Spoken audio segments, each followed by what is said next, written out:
Hello, this is Crime Story with Nonso on Linda EKG TV.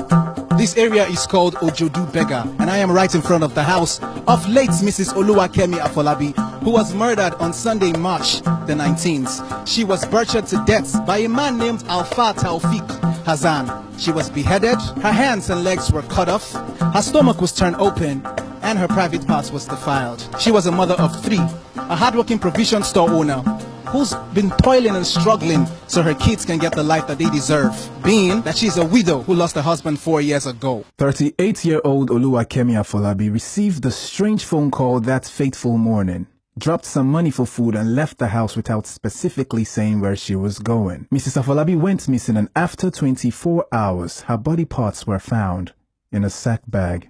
Now I will be speaking with her children and family members. Let's hear what they have to say about the situation.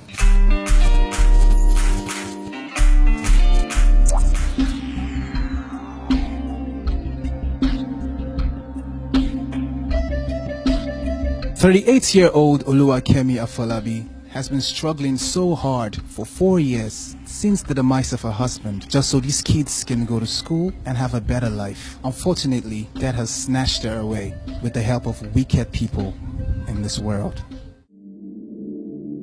Now I have her children and her immediate younger brother. Her eldest child, Monturayo, is 18 years old, a very promising young woman. How are you doing? Fine. Can you tell us a little bit about your mother? She's a nice person. She's caring. She put everybody together and encourage everybody. Only what she used to do, she have a shop. She's a businesswoman. She's selling provision. From that shop, she needs to take care of us since when we lost our dad. But only thing, she just tell us that we should be serious with our education because of us, that she's okay. When was the last time you saw your mother? It was on Sunday, last month. March the 19th, that's fateful Sunday. What was the last thing she said to you? She told me that she was just coming, but she don't tell me the exact way she was going to. And she said that she helped her to cook, that she's coming back. That's the only thing she told me. What was the last thing your mother said to you before she left the house that day? I was still sleeping when she left the house. But it was Saturday that the two of us just play. That she gave me something to just eat. Our food, she just give it to me that she will eat it. That's really what I know at. That is last time I see my mommy last time. How do you feel? I feel so bad and sad because she's not supposed to be kid like that. What was the last thing your mother said to you? Me? She only said that I should go and collect afternoon food. She will tell me on Saturday. Did you by any chance hear about your sister's suspicious movements? I don't know. Unless that day I was because that my sister was missing. So that's they told us on Monday, and later on Wednesday I because again that you have been killed, and I saw her physically on Facebook. When you were told about the news, what exactly did they say? They just told me that that they are here about your mommy. She might not understand that mommy was missing that time. She was not talking, just tell me that mommy is dead already. So we went to go and check in the newspaper, so I don't see her head. Just her head with her hand and her heart. That's what I see in the newspaper. Alfa Taufik is a 60-year-old man who cannibalizes human beings for a living. The culprit was on his way to deliver the body parts when he got confronted and apprehended. He had her head, her hand, and her heart in a sack bag. The sack bag was still dripping with blood. He didn't have enough time to totally drain it off the body parts, so that was an emergency delivery. Whatever ritualist who had planned to use the body parts needed it urgently.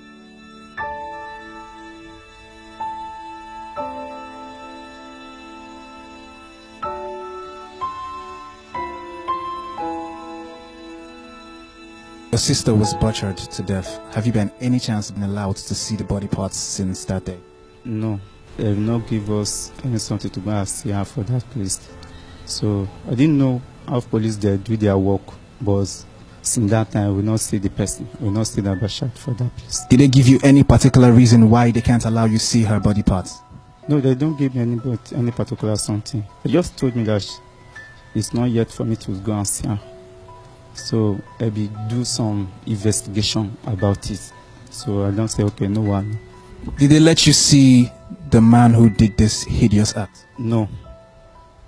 They didn't let me see. Just I've asked the police station that you bring the man, come outside. I just want to see the person. So they now told me that I cannot see the person. So with my own action, maybe when I bring the person come outside, I will use something to injure the person or to kill the person instantly because with the shock to get my body. So they now tell me that no, I cannot bring the person come outside. I didn't even know the person. Since that time, I can't see the person for face when I will visit police station every time. You are supposed to be her first son. You're supposed to be strong, especially for your siblings. But have you been crying since she died? No, not only when I heard about it. That I was sad and I was shocked, so I cried. And since then, I have not cried because I know a crying cannot bring her back. How do you feel? Do you look around for your mother? I cannot look for her again because I've heard what happened to her. So if I say I should look for her, where do I want to look for her? So where do you hope you'd see her again? Until when we meet ourselves, the judgment day. That's when we can still meet. How does this make you feel? I feel very bad. That I don't like that kind of death. Because it's everybody that know about it, but I don't like that kind of death. I'm not happy about it at all. Have you been crying? Do you cry every day? Not every day. Because of my condition, I can't cry too much like that. What's wrong with you? I'm also patient. If I cry too much, I'll be feeling pain in my chest. Apparently you don't live in Lagos, so why did you come around here? It's because of this incident that happened, because these children, they don't have anybody to stay with them. So I need to come and stay with them. So now that the kids lost their mother, who will carry the load of the family? That's what I want. That's the reason why I'll be begging government to come and help my children, their children. So me, I don't get anything to do. I'm going to work right, but the work that I'm going to is not enough for me. So that is the why. Anyway, I'm a younger brother to the landlady of Mrs. Oluwakemi. So on Tuesday when I came back is when I heard about the incident. It was so touching. The woman is a very good woman. She's a very nice woman. You know, when I just heard, they said she did not come to the house on Sunday. And that is all I heard. And later on, they said they have seen her in the Alaroye newspaper. That is all. It's so painful. So painful. I'm begging good Nigeria, they should try and take a proper investigation about that matter. And that's it. Let justice be done. It's been a 3-hour drive to Ikoga Badagry, one of our longest drives, on Crime Story. Now, I'm wondering to myself what late Mrs. Oluwakemi Afolabi came all the way here to look for. Such a sad event. We visited Ikoga and took a boat to locate the crime scene. That is, Al Fatal Fixed Murder House.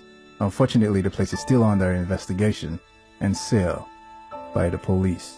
However the case may be, do ensure that you at least let one person know about your whereabouts, no matter how clandestine you feel your journey is. As this story unfolds from its place of sorrow, pray for a safe tomorrow, because it might be your story or my story on Crime Story.